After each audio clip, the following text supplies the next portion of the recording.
நம்ம இன்றைக்கி கேரளா ஸ்பெஷலான பலாப்பழ சிப்ஸ் தாங்க பார்க்க போகிறோம். இப்போ பலாப்பழ சீசன் போய்கிட்டு இருக்கு இல்லையா, இதை நம்ம குயிக்காக ரெடி பண்ணிடலாம். அந்த சிப்ஸுக்கு பண்ணுறதுக்கு இந்த மாதிரி பலாச்சுளைகள் எடுத்துக்கணும். இது ரொம்பவும் கசிஞ்சிருக்கக்கூடாது, ரொம்பவும் காயாக இருக்கக்கூடாது. இதை வச்சா ஒரு 2 நாளில் பழுத்துரும் அப்படிங்கிற ஒரு ஸ்டேஜில் இருக்க பலாச்சுளைகள் எடுத்துக்கோங்க. எடுத்துகிட்டு உள்ள விதையை எடுத்துகிட்டு நம்ம நீளமாக கட் பண்ணி எடுத்துக்கலாம். நான் இந்தளவு சைஸ்க்கு கட் பண்ணியிருக்கேன். இது ரொம்ப சின்னமாக கட் பண்ணாதீங்க, ஒரு மாதிரி அப்பளம் மாதிரி உடஞ்சி போயிடும். கொஞ்சம் பெருசாக கட் பண்ணி எடுத்துக்கோங்க, தடிமனாக கட் பண்ணி எடுத்துக்கலாம். அப்போ தான் நம்மளுக்கு நல்லா சிப்ஸ் சூப்பராக வரும். இப்போ நான் நார்மல் குக்கிங் ஆயில் தான் காய வச்சுருக்கேன். உங்களுக்கு விருப்பம்னா, உங்களுக்கு தேங்காய் எண்ணெய் டேஸ்ட்டு பிடிக்கும்னா நீங்கள் தேங்காய் எண்ணெயில் கூட பொரித்து எடுத்துக்கலாம்.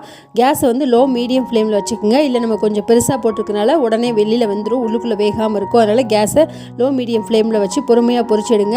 இந்த மாதிரி நம்மளுக்கு சூப்பராக கலர் மாதிரி நல்லா பொரிஞ்சு வந்துருச்சு.